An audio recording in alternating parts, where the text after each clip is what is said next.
فاتحہ۔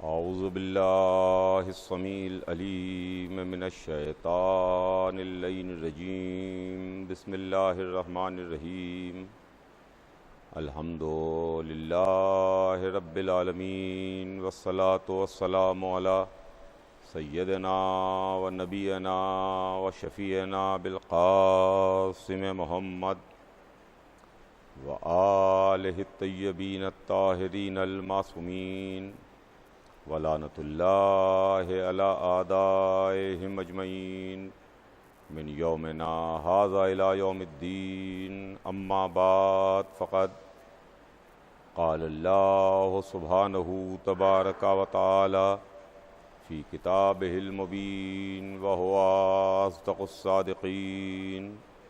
بسم اللہ الرحمن الرحیم، ان الدین عند اللہ الاسلام۔ خداوند عالم قرآن مجید میں ارشاد فرماتا ہے کہ یقیناً دین اللہ کے نزدیک اسلام ہے۔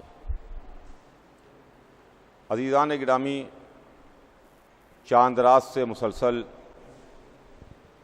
ایک عنوان، ایک موضوع اور ایک سبجیکٹ کے تحت ایک سلسلہ گفتگو کا آغاز کیا، اور ہمارے اور آپ کے درمیان موضوع گفتگو سلسلہ ہدایت ہے۔ مسلسل 3 دن سے ہمارے اور آپ کے درمیان ایک موضوع پر گفتگو جاری ہے، یعنی ہدایت کا سلسلہ اور رہبری کا سلسلہ۔ یہ ہادی، یہ رہبر جن کو اللہ نے منتخب کر کے ہماری ہدایت کے واسطے بھیجا، یہ ہادی، یہ رہبر اللہ کے منتخب کردہ ہیں۔ اس میں جناب آدم سب سے پہلے ہادی، سب سے پہلے رہبر ہیں۔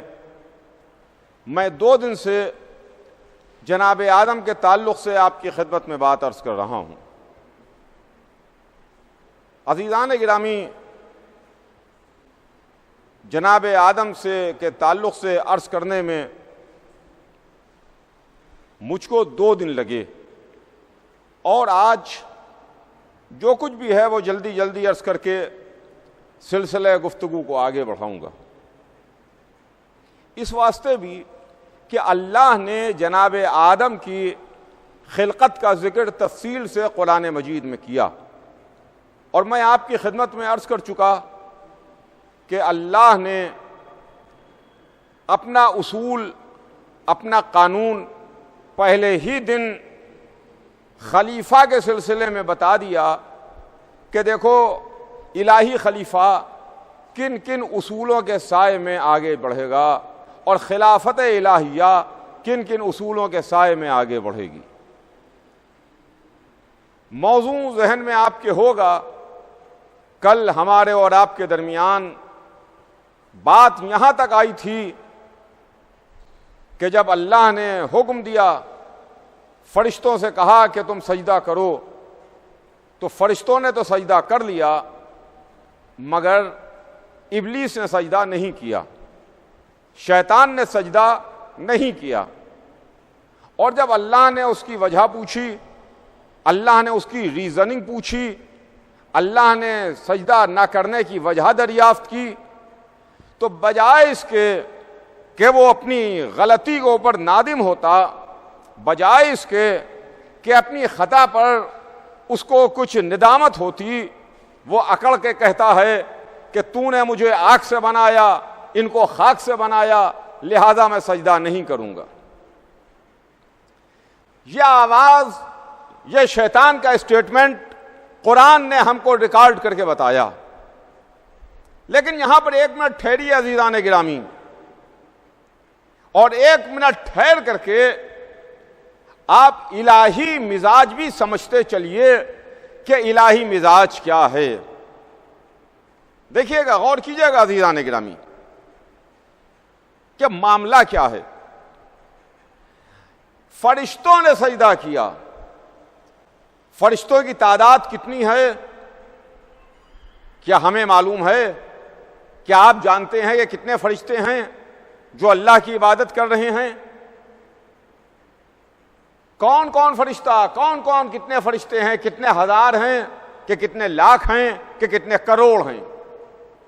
جب اللہ نے ہمیں نہیں بتایا تو ہم کون ہوتے ہیں بتانے والے؟ لیکن آپ اس کو اس طرح سے سمجھیے کہ جتنے بھی فرشتے ہیں، جتنے بھی فرشتوں کو اللہ نے خلق کیا، ان تمام فرشتوں نے سجدہ کیا، ان تمام فرشتوں نے سجدہ کیا الا ابلیس، سوائے ابلیس کے. ابلیس نے سجدہ نہیں کیا، ایک نے سجدہ نہیں کیا. اگر اس کو آپ پرسنٹیج میں نکالتے اور آپ کے پاس تعداد ہوتی جس میں آپ کنورٹ کر لیتے تو پتا چلتا کہ 0.0000 کہاں تک زیرو جاتا؟ 1%. اس نے سجدہ نہیں کیا. لیکن میں جلدی جلدی اپنی بات تک اوپر آ جاؤں اور بات کو آگے بڑھاؤں کہ ایک نے سجدہ نہیں کیا. میں ہاتھ جوڑ کے اللہ کی سرکار میں عرض کروں گا، معبود پالنے والے، فرشتوں کی تعداد تو تیرے ہی علم میں ہے، فرشتوں کی تعداد سے تو واقف ہے، تو خالق ہے. سارے فرشتوں نے سجدہ کیا، سب نے سجدہ کیا، ایک نے سجدہ نہیں کیا. ارے چھوڑ دے معبود، چھوڑ دے، جانے دے، نظر انداز کر دے، اوور لک کر دے.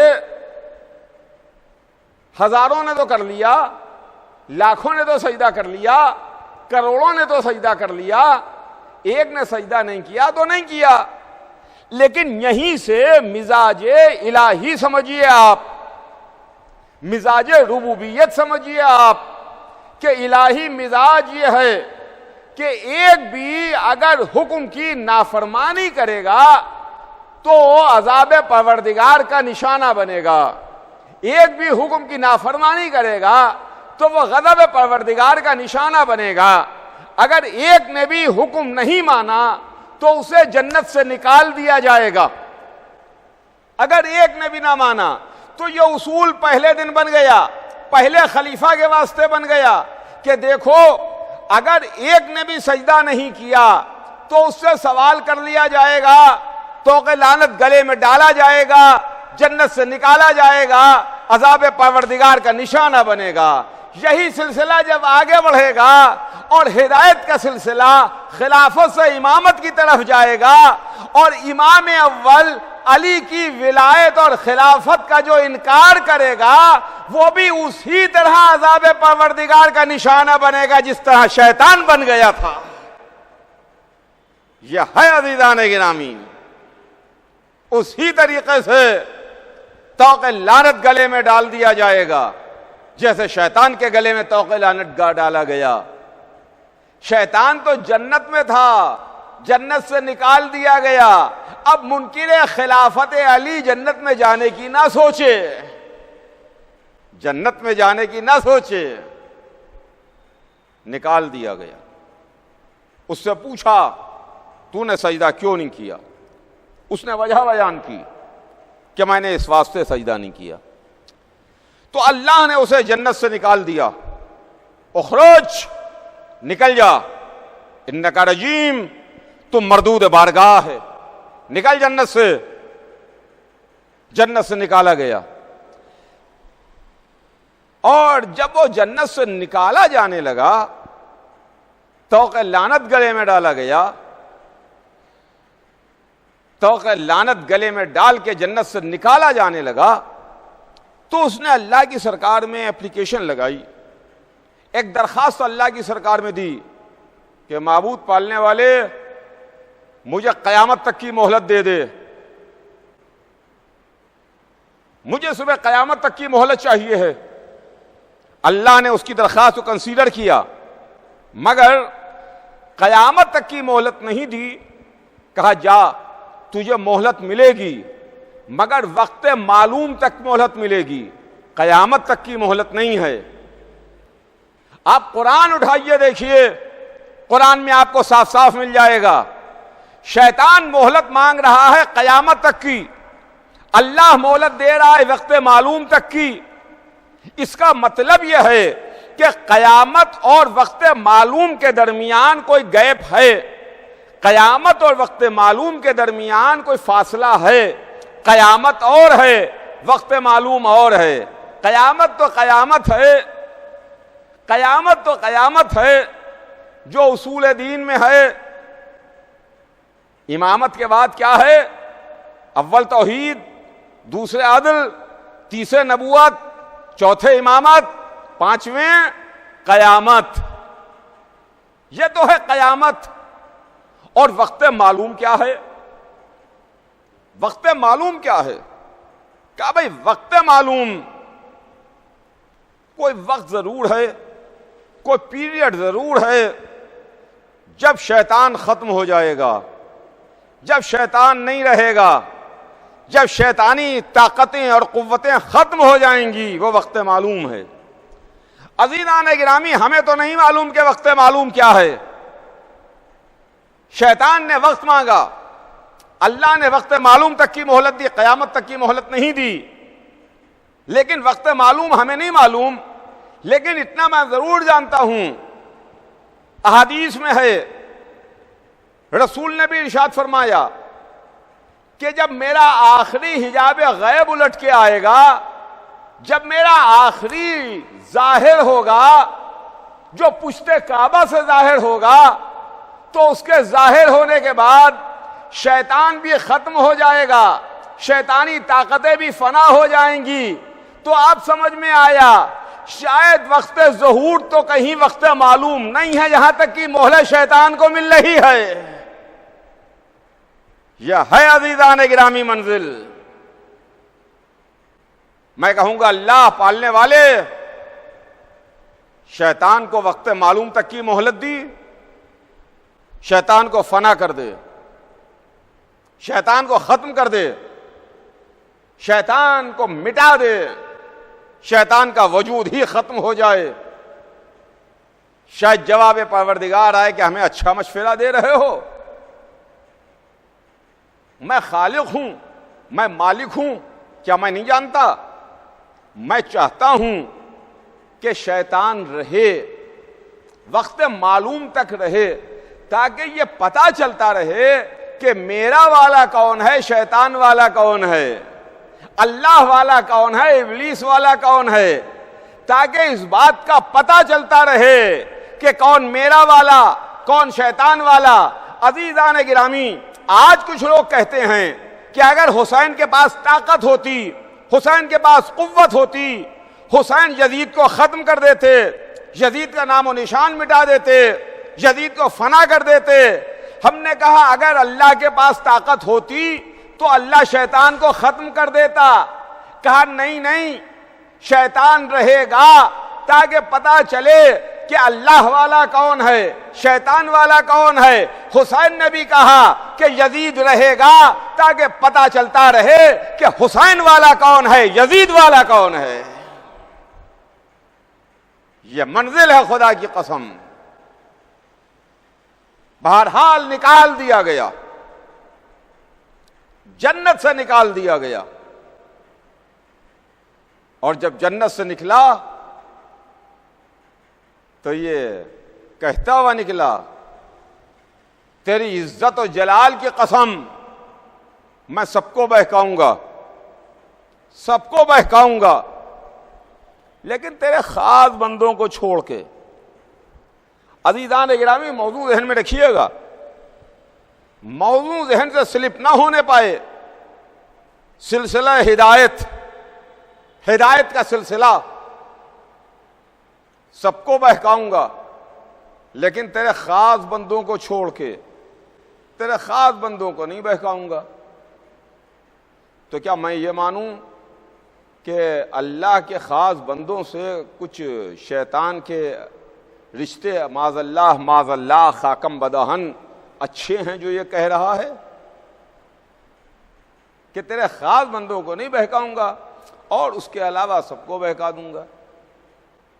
تو آپ سمجھے نہیں شیطان جانتا ہے کہ جو اللہ کے خاص بندے ہیں، جو اللہ والے بندے ہیں، جو اللہ کے محبوب ترین بندے ہیں، ان بندوں پر شیطان کا جادو کام نہیں کرے گا، ان بندوں پر شیطان کا اثر چلنے والا نہیں ہے۔ اور بقیہ ہما شما تمام جتنے بھی بندے ہیں، جتنے بھی انسان ہیں، ان پر شیطان کا بس چلے گا، شیطان کا جادو چلے گا، شیطان اپنے چنگل میں لے لے گا اور گرفت میں لے لے گا۔ لیکن جو اللہ کے خاص بندے ہیں ان تک شیطان کا جادو نہیں چل پائے گا، وہ شیطان کو جانتے ہوں گے، وہ شیطان کو پہچانتے ہوں گے۔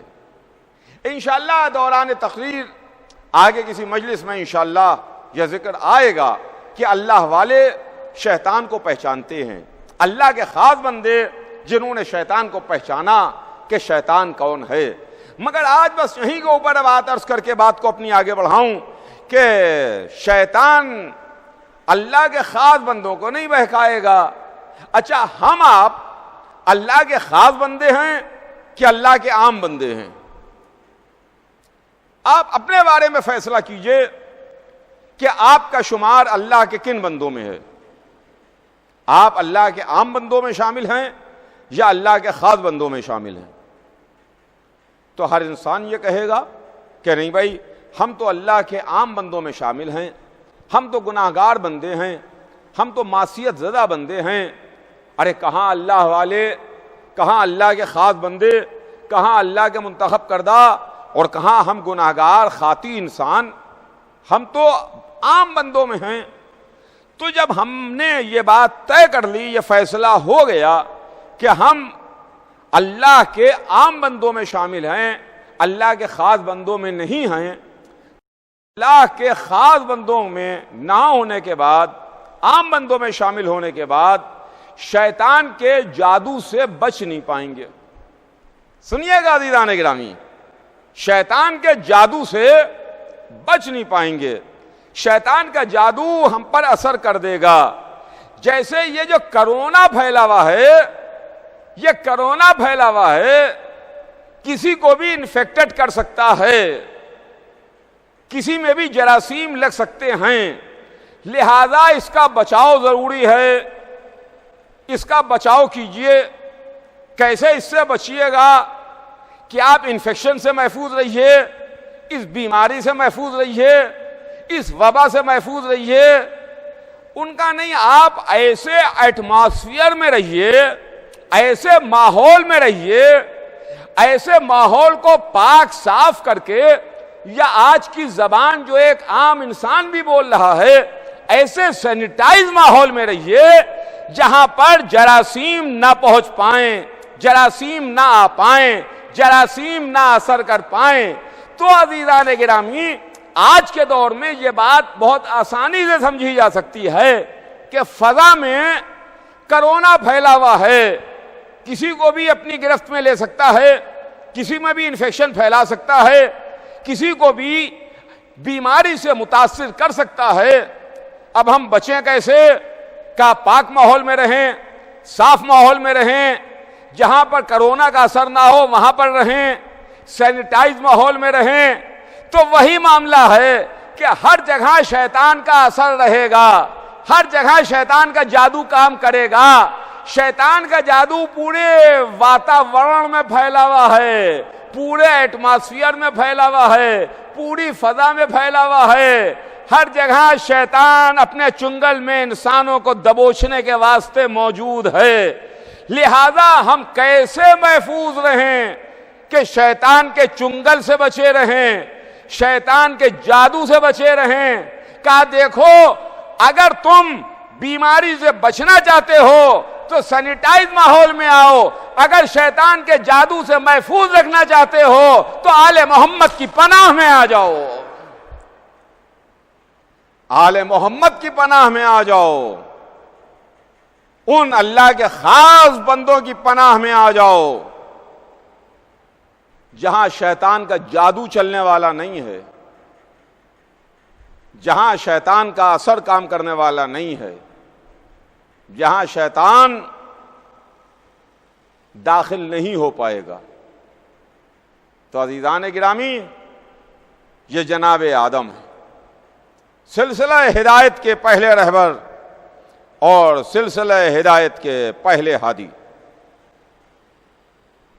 اس کے بعد سلسلہ آگے بڑھتا ہے، وقت بہت تیزی کے ساتھ آگے بڑھ رہا ہے،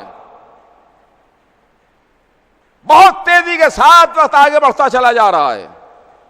مجھے بہت لمبا سفر کرنا ہے، وقت تنگ ہے، سفر میرا طویل ہے، میں کیسے اپنی بات کو جلدی جلدی سمیٹوں، میں کیسے جلدی جلدی اپنے موضوع کو سمیٹ کے آپ تک وہ میسج پہنچاؤں، وہ پیغام پہنچاؤں جو میسج و پیغام آپ تک پہنچانا چاہتا ہوں۔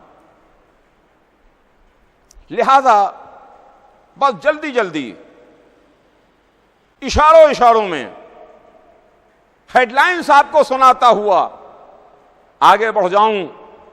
سمجھنا آپ کا کام ہے، پیش کرنا میرا کام ہے۔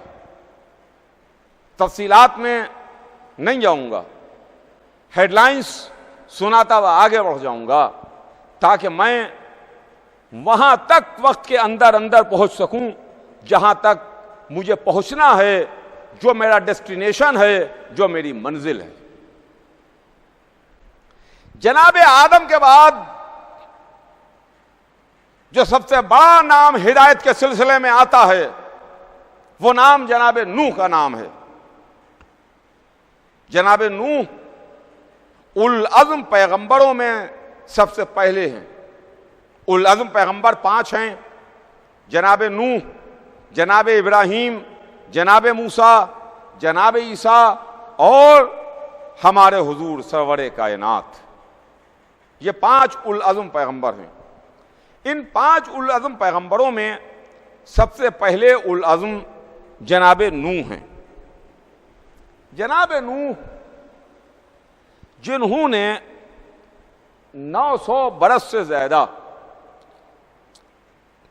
لگ بھگ 950 برس تبلیغ کی ہے اور 950 برس تبلیغ کر کے اللہ کے پیغام کو پہنچایا،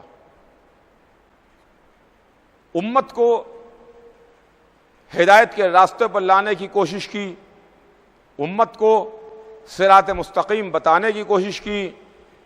جو بھٹکی ہوئی امت تھی اس کو اس پسندیدہ راستے پر لانے کی کوشش کی کہ جو راستہ اللہ کو پسند تھا۔ تو وہ نبی جو معصوم ہے، وہ نبی جو اولو العزم ہے، وہ نبی جو اللہ کا منتخب کردہ ہے، اس نے 950 برس، دیکھیے وقفہ کم نہیں ہوتا، 950 سال تبلیغ کی ہے، 950 برس جناب نوح نے اللہ کے پیغام کو پہنچایا۔ مگر 950 برس کی تبلیغ کا نچوڑ کیا نکلا؟ 950 برس کی تبلیغ کا رزلٹ کیا برآمد ہوا؟ ایک کشتی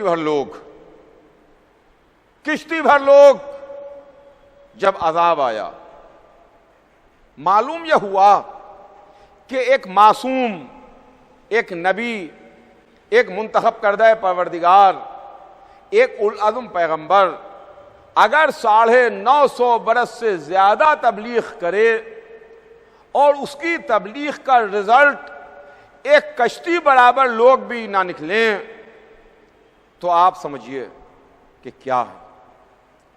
تو معاملہ تبلیغ کا یہ ہے، اگر کسی نے پوری زندگی اپنی تبلیغ کی، پوری زندگی اللہ کے پیغام کو پہنچایا، پوری زندگی اگر اللہ کی باتوں کو بتایا اور پوری زندگی تبلیغ کے بعد اگر ایک انسان بھی راہ ہدایت پر آ گیا، اگر ایک انسان بھی راستے کو سمجھ گیا، اگر ایک انسان بھی راہ راست پر آ گیا تو تبلیغ کامیاب ہے، مشن مقصد پورا ہے۔ تو عزیزوں، جناب نوح انہوں نے 950 برس سے زیادہ اللہ کے پیغام کو پہنچایا، مگر جب امت نے نوح کی بات کو نہیں مانا، نوح کے باتوں پر امت نہیں آئی، وہ بات جو جناب نوح بتاتے تھے امت نوح نے نہیں مانی، یعنی اللہ کو نہیں مانا، نوح کو نبی اللہ نہیں مانا، نوح کی بتائے ہوئی باتوں پر نہیں چلے، تو جناب نوح نے اللہ کی سرکار میں بد دعا کے واسطے ہاتھ اٹھائے، کہا معبود پالنے والے یہ میری قوم ہے، میں اس کو تیرے راستے پر بلا رہا ہوں مگر یہ تیرے راستے پر نہیں آ رہی ہے، مجھے پتھر مارتی ہے، مجھے زخمی کرتی ہے، میرے بتائے ہوئے راستے پر نہیں آتی ہے، لہذا معبود تو اس قوم پر عذاب نازل کر دے۔ نوح جیسا نبی اللہ کی سرکار میں ہاتھ بلند کر کے عذاب کی دعا مانگ رہا ہے کہ پالنے والے اس قوم پر عذاب نازل کر۔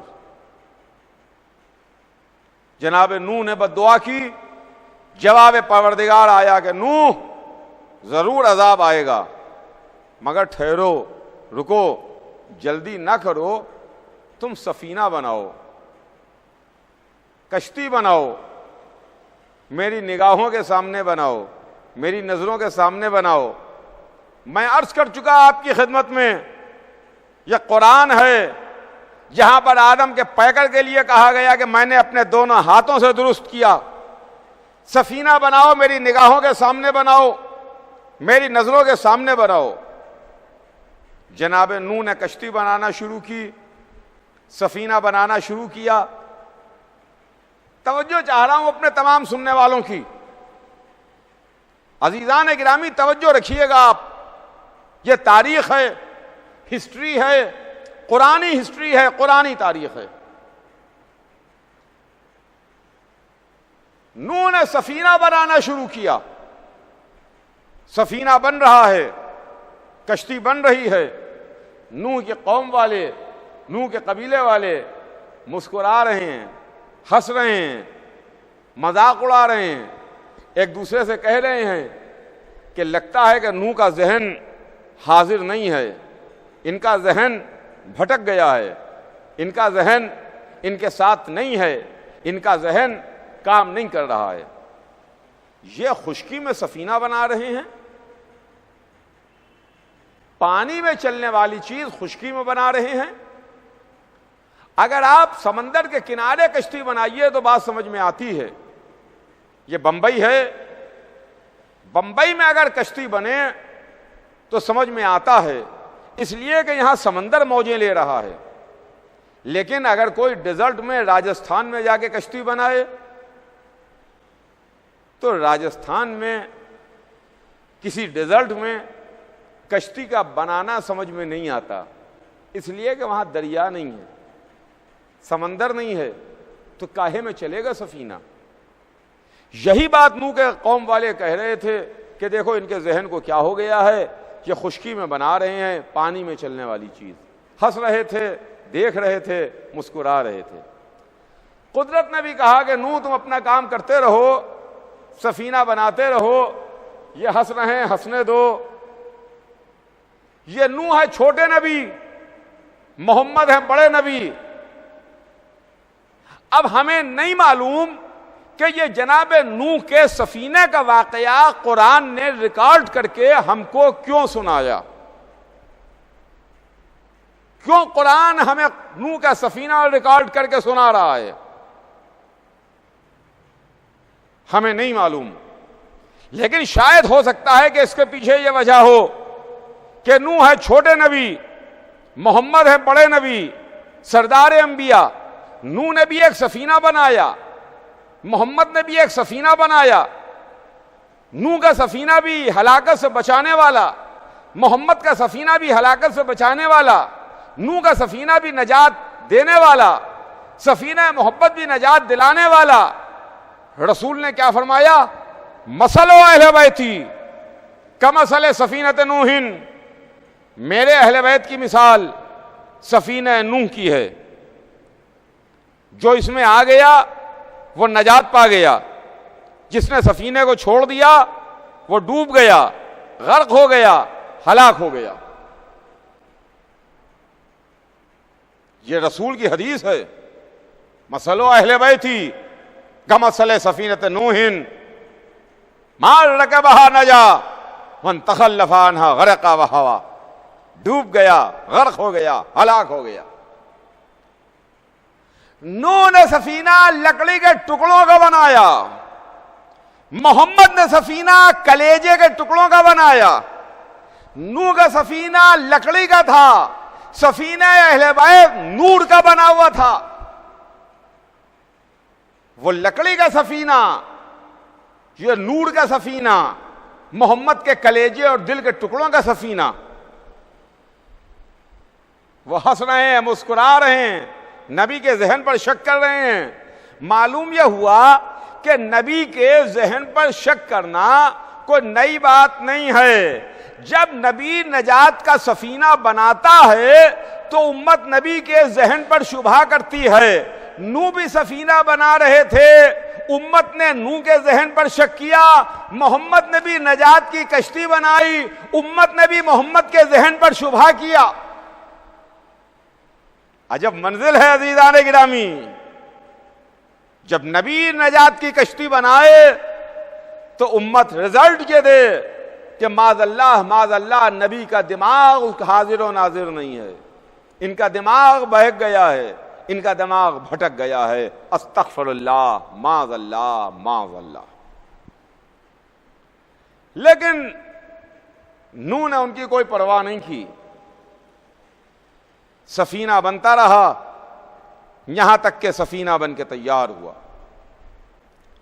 جب کشتی بن گئی اور کشتی بن کے تیار ہوئی اور عذاب پروردگار نازل ہوا،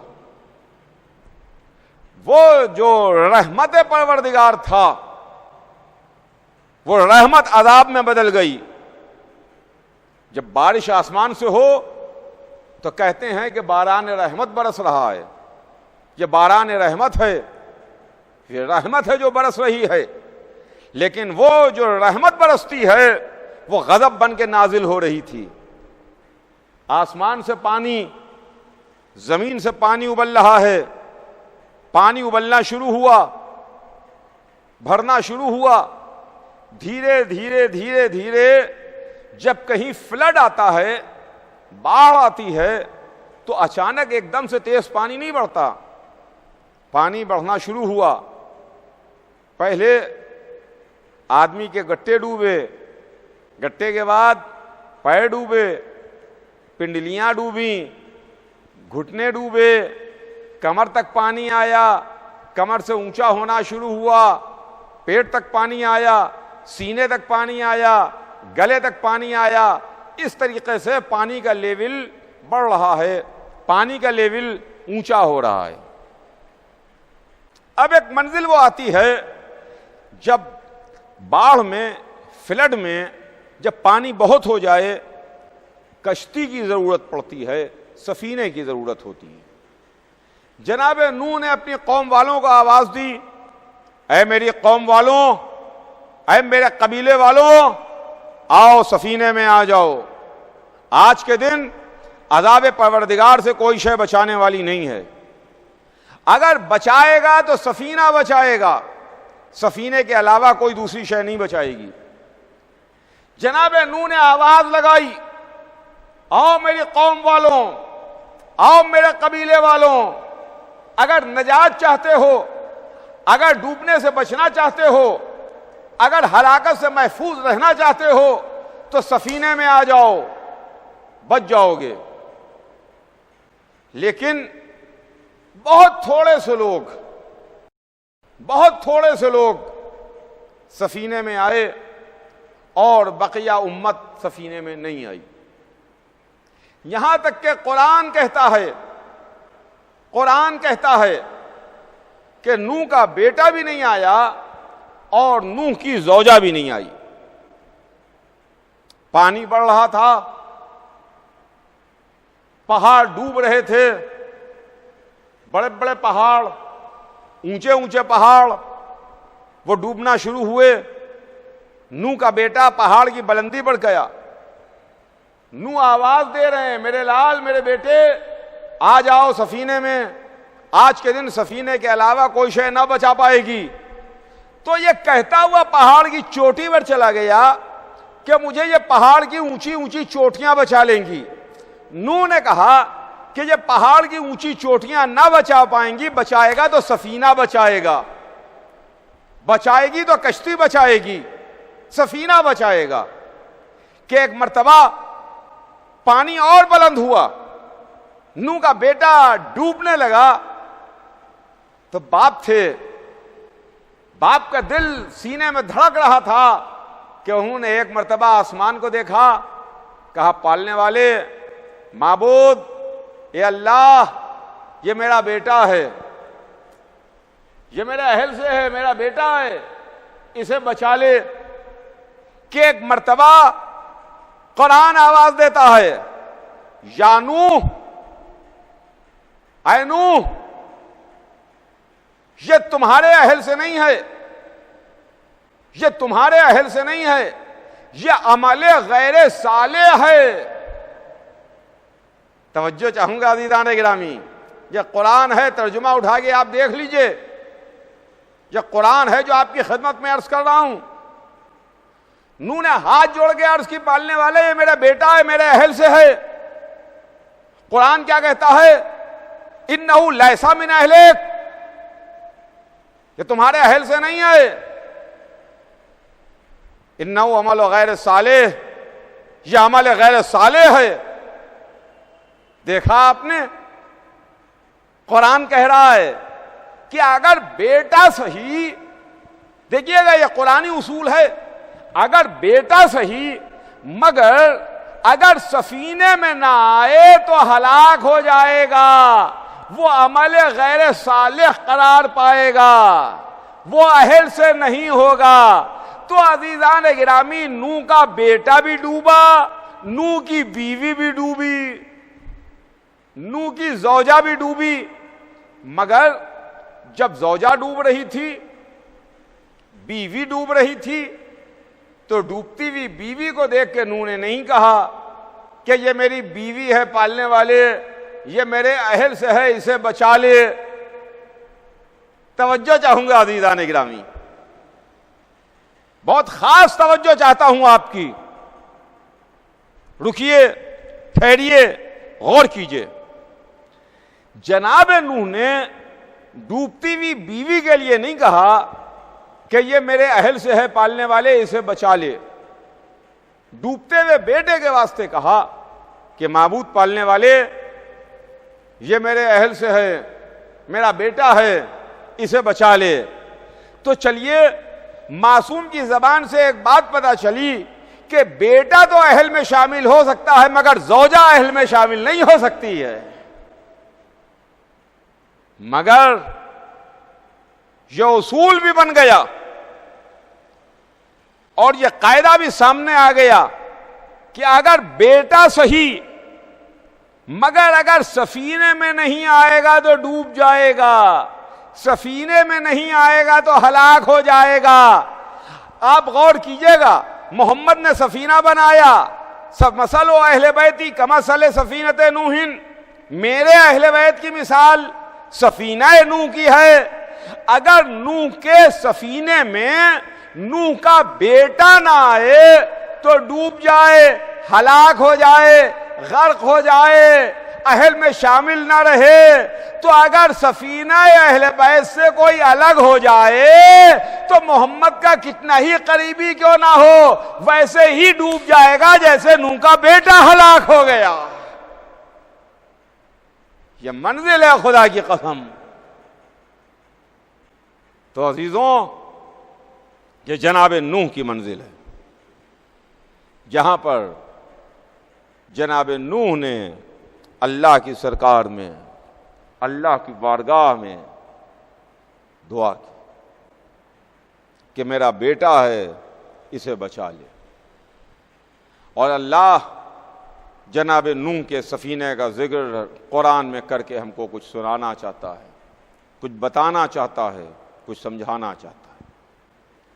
سفینہ نوح بھی ہلاکت سے بچانے والا، سفینہ اہل بیت بھی ہلاکت سے بچانے والا ہے۔ آج وقت تمام ہو رہا ہے، کل انشاءاللہ اس کے آگے اپنی بات کو عرض کروں گا۔ عزیزان گرامی، آج بات یہیں پر تمام ہو رہی ہے۔ بہرحال جناب نوح، جن کا نام تو کچھ اور ہے لیکن ان کا ٹائٹل، ان کا لقب نوح پڑ گیا، یعنی بہت زیادہ رونے والے، بہت زیادہ گریہ کرنے والے، بہت زیادہ آنسو بہانے والے۔ معلوم یہ ہوا کہ اللہ وہ ہے جس کو گریہ پسند ہے۔ اگر کوئی اللہ کی سرکار میں آ کے، اللہ کی بارگاہ میں آ کے اللہ کو یاد کر کے آنسو بہائے، اللہ کو یاد کر کے گڑ گڑائے، اللہ کو یاد کر کے روئے، تو یقین مانیے یہ اس کا رونا، اس کا آنسو بہانا، اس کی اشک باری اللہ کو پسند آتی ہے۔ اور پھر ہم کو بھی معصومین نے یہ بتایا کہ دیکھو، جب تم عبادت کے واسطے مصلی پر آؤ اور اللہ کی سرکار میں دعا کے واسطے ہاتھوں کو بلند کرو، اور اگر تمہاری آنکھوں سے اشک جاری ہو جائیں، آنسو جاری ہو جائیں، تو تمہاری دل کی نکلی ہوئی آواز اللہ سن لیتا ہے۔ عزیزوں، جب اللہ کو گریہ پسند ہے، آنسو پسند ہیں، تو اسی واسطے جب ایک دکھیا ماں نے سوال کیا تھا، پوچھا تھا، بابا میرے بچے پر روئے گا کون؟ میرے بچے پر آنسو کون بہائے گا؟ میرے بچے پر ماتم کون کرے گا؟ تو رسول چپ ہو گئے، خاموش ہو گئے۔ جبرائیل امین نازل ہوئے، بات تحفہ درود و سلام کے رسول کی خدمت میں آ کے عرض کی، اللہ بات تحفہ درود و سلام کے کہلاتا ہے کہ آپ فاطمہ سے کہہ دیں پریشان نہ ہوں، اللہ ایک ایسی قوم کو پیدا کرے گا کہ جو صبح قیامت تک حسین پر روتی اور رلاتی رہے گی۔ عزیزوں، شاید یہ وعدہ پروردگار ہے جو پورا ہو رہا ہے۔ یہ گریہ نہیں ہے، یہ آنسو نہیں ہے، یہ ماتم نہیں ہے، یہ سینہ زنی نہیں ہے، یہ وعدہ پروردگار ہے کسی دکھیا ماں سے جو پورا ہو رہا ہے، اور انشاءاللہ اسی طریقے سے یہ سلسلہ صبح قیامت تک جاری رہے گا۔ بس عزیزان گرامی، کس تیزی کے ساتھ دن آگے بڑھ رہے ہیں۔ آج ہم اور آپ اپنی مجلسوں میں اس دوست کا ذکر کرتے ہیں، اس حسین کے بچپن کے دوست کا تذکرہ کرتے ہیں جس کا نام ہی حبیب تھا، نام ہی حبیب تھا۔ کون؟ حبیب ابن مظاہر۔ ادھر کربلا میں لشکر پر لشکر آ رہے تھے، فوجوں پر فوجیں آ رہی تھیں، رسالوں پر رسالے آ رہے تھے، لیکن حسین کا کوئی دوست نہیں آیا، حسین کا کوئی ناصر نہیں آیا، حسین کا کوئی جانثار نہیں آیا۔ کہ ایک مرتبہ حسین نے خط لکھا اور اپنے بچپن کے دوست کو خط لکھ کے بلایا، کہا حبیب کیا تم میری نصرت کو نہیں آؤ گے؟ کیا تم میری مدد کو نہیں آؤ گے؟ قاصد خط لے کے مدینے پہنچا، حبیب نے خط دیکھا، آنکھوں سے لگایا، ارے فرزند زہرا پر وہ وقت آ گیا، حسین پر یہ وقت آ گیا۔ حبیب چلے، رخصت ہوئے، غلام جو ساتھ میں تھا اس کو آزاد کیا، کہا جا میں نے تجھے آزاد کیا، جہاں تیرا دل چاہے چلے جائے۔ وہ کہتا ہے آقا، آقا جب آپ کائنات کے آقا کی خدمت میں جا رہے ہیں تو مجھے چھوڑ کے جا رہے ہیں؟ کائنات کے آقا کی خدمت میں تشریف لیے جا رہے ہیں تو مجھے چھوڑے جا رہے ہیں؟ جہاں آپ جائیں گے آپ کے ساتھ ساتھ میں بھی جاؤں گا۔ آپ جن کے غلام ہیں مجھے بھی ان کی غلامی کا شرف حاصل ہو. کہ ایک مرتبہ اپنے غلام کی محبت کو دیکھا، حبیب نے اپنے ساتھ اپنے رہوار پر بٹھا لیا، کہا نہ میں تیرا آقا ہوں نہ میں تو میرا غلام ہے، بلکہ ہم دونوں مل کے حسین کے غلام ہیں اور حسین ہمارے آقا ہیں. لیجئے حبیب چلے، حسین کی خدمت میں کربلا پہنچے. ادھر فضہ نے خبر دی، اے شہزادی مبارک ہو، حسین کے بچپن کے دوست حبیب آئے ہیں. ہاں عزیزان گرامی، بچپن کا دوست بہت بڑا سہارا ہوتا ہے، بچپن کا دوست بہت بڑی طاقت ہوتا ہے. جیسے ہی فضہ نے آگے کہا حسین کے بچپن کے دوست آئے ہیں، حبیب آئے ہیں، کہ ایک مرتبہ زینب کبریٰ نے کہا فضہ جا کے حبیب کو میرا سلام کہہ دو. حبیب سے کہنا علی و فاطمہ کی بیٹی نے تمہیں سلام کہلوایا ہے. لیجئے فضہ در خیمہ پر آئیں اور آگے کہا حبیب مبارک ہو، تمہیں علی و فاطمہ کی بیٹی زینب سلام کہلوا رہی ہیں. جیسے ہی حبیب نے سنا تڑپ گئے کہ افسوس فرزند زہرا پر وہ وقت آ گیا کہ نبی زادیاں مجھے سلام کہلوا رہی ہیں. یہ حبیب ابن مظاہر ہیں عزیزوں، جن کو حسین ابن علی نے رجل فقیہ لکھا تھا. جب حبیب کو خط لکھا تھا اس میں حبیب کو رجل فقیہ لکھا تھا. حسین کی نگاہ جسے فقیہ کہے، نگاہ امامت جسے فقیہ کہے، پہچانیے وہ کیسا ہوتا ہے. عاشور کا دن نکلا، ایک ایک مقتل میں سدھارا، اصحاب مقتل میں سدھار رہے تھے، انصار میدان میں جا رہے تھے، اصحاب و انصار کی میتیں آ رہی تھیں، اور ادھر بچپن کا دوست حبیب حسین سے اجازت مانگ رہا ہے. آقا مجھے بھی اجازت دے دیجئے، مولا مجھے بھی اجازت دے دیجئے. حسین حبیب کو اجازت نہیں دیتے، حبیب کو اجازت نہیں دیتے، یہاں تک کہ کربلا کے میدان میں ظہر کی نماز کا وقت آیا. چند بچے ہوئے اصحاب و انصار انہوں نے خواہش کی کہ فرزند رسول ہماری آخری تمنا یہ ہے کہ ہم یہ نماز آپ کے پیچھے ادا کر دیں، اس لیے کہ اس کے بعد نماز جنت میں آپ کے جد کے پیچھے ہوگی، یہ آخری نماز آپ کے پیچھے ہو جائے. حسین نے دعا دی کہ مرحبا، اللہ تمہارا شمار عبادت گزاروں میں کرے اور خدا لعنت کرے حسین ابن نمیر ملعون پر، جس نے شان امامت میں گستاخی کی. کہ ایک مرتبہ جیسے ہی اس ملعون نے شان امامت میں گستاخی کی، ادھر حبیب کو جلال آیا، بے نیام تلوار نکالی اور جلدی سے لے کے جھپٹ پڑے.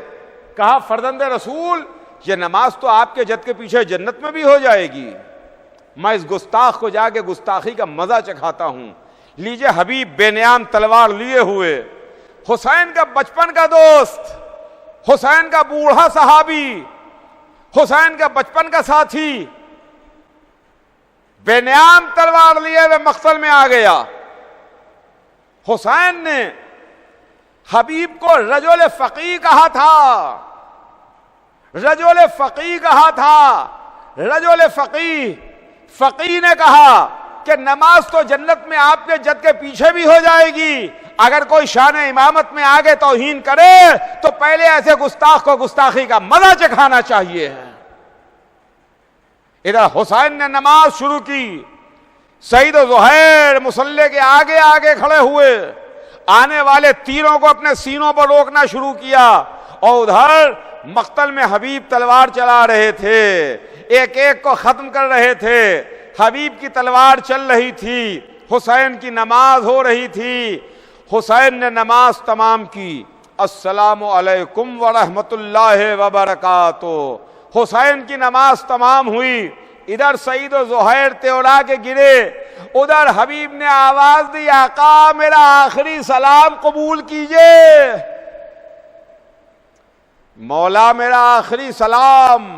لیجئے حسین چلے، اپنے بچپن کے دوست کے سرہانے پہنچے، منہ پر منہ رکھ دیا، ارے حبیب حسین آ گیا، اے حبیب تمہارا دوست آ گیا، اے حبیب تمہارا بچپن کا ساتھی آ گیا، اے حبیب تم بھی چلو، تمہارے پیچھے پیچھے میں بھی آتا ہوں۔ میں کہوں گا حبیب آپ نے شرط وفا نبھا دی، آپ نے اپنی جان حسین پر قربان کر دی۔